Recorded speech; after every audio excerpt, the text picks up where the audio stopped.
Je suis Moustapha Diop, coordonnateur des rédactions de Walf TV et FM. Voilà. La nouvelle de ce matin, c'est la démission, bien sûr, de Dr. Aloyse Waly Diouf, qui va rejoindre l'Organisation des Nations Unies en pleine crise de la COVID-19 ici au Sénégal. Est-ce le moment pour prendre sa place d'abord pour Aloyse, selon vous? Je crois que la première chose à dire, c'est que ça surprend tout le monde. Moi, en tout cas, ça me surprend quand je l'ai appris ce matin. Et ce qui me vient déjà à l'esprit, c'est que j'ai l'impression qu'il abandonne les troupes en pleine guerre.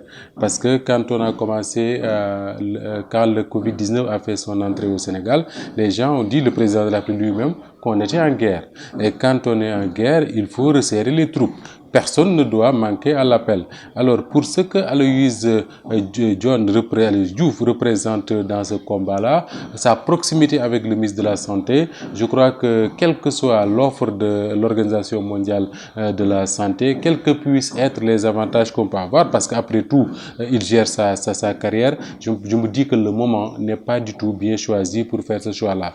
Mais moi, quelque part, je me dis également que ça donne raison à ceux qui, depuis le début de cette crise-là, disent que dans cette affaire, il y a ceux qui sont engagés à mener le combat et qui y croient fermement, mais il y a à côté ceux qui préparent l'après-Covid, c'est-à-dire qui sont en train de mener leur combat pour espérer avoir d'autres avantages après la fin de ce combat-là. Et je pense que je ne sais pas à quel moment l'OMS lui a fait cette proposition-là. Juste peut-être que ça c'est antérieur à la pandémie du Covid-19, mais je me dis quelque part que le moment est vraiment mal choisi. C'est comme un chef de guerre qui abandonne les troupes en plein combat. Ça, j'ai l'impression que ça ne se fait pas. Parce qu'Aloyse, quand même, c'est pas n'importe qui, c'est le directeur de cabinet du ministre de la Santé, donc il était très engagé dans ce combat-là.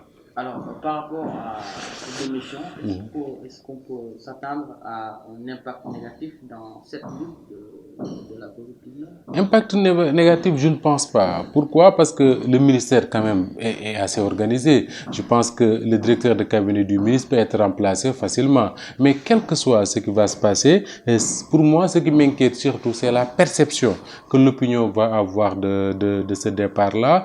Les dysfonctionnements, pour moi, c'est toujours réglable. Hein. Ils peuvent régler ça facilement. Mais du point de vue de la perception de l'opinion, il faut le reconnaître, c'est tout à fait incompréhensible ce départ. Donc, de ce point de vue-là, vous parlez du Sénégal lambda qui ne va pas comprendre plutôt cette démission. Du tout, parce que dans cette affaire-là, écoutez, depuis combien de temps on essaie de convaincre les Sénégalais qu'il y a une maladie qui s'appelle Covid-19, qui est très grave, qui peut tuer à tout moment. Et il y a des gens qui jusqu'ici n'y croient pas.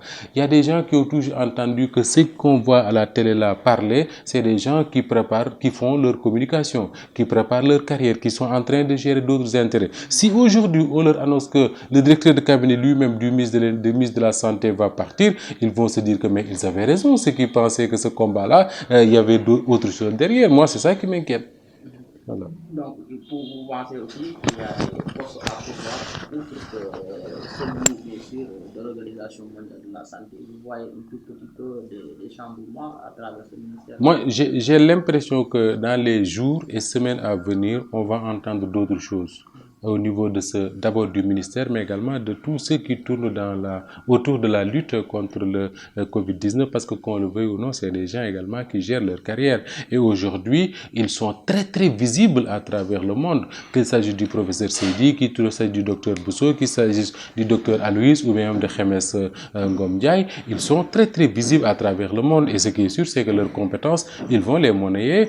Si l'État ne fait rien pour les retenir, ils vont les monnayer ailleurs. Non, mais ce qui est inquiétant dans cette affaire, c'est que puisqu'il n'y a pas de Premier ministre au Sénégal, il y a un problème sérieux de coordination dans la lutte. Ce qui fait que finalement, les gens ont l'impression qu'au Sénégal, maintenant, il n'y a que 5 ministères qui fonctionnent. Le ministère de la Santé, le ministère de l'Intérieur, le ministère de l'Éducation nationale, le ministère du Développement rural et le ministère de l'Enseignement supérieur quelque part. Alors, si on avait aujourd'hui un Premier ministre qui coordonne tout cela, je pense que les actions auraient été plus cohérentes. Mais quoi qu'il en soit, ce départ-là d'Aloyse Diouf du ministère de la Santé, ça aura forcément des répercussions. Et je le répète, moi, je ne m'inquiète pas au dysfonctionnement que ça peut créer, parce qu'Aloïse n'intervenait pas directement dans, disons, les soins, ni la prise en charge, ni la prévention. Mais pour ce qu'il faisait au ministère, et pour la perception que les Sénégalais ont de ce combat-là, il y aura certainement des impacts négatifs. Je vous en prie.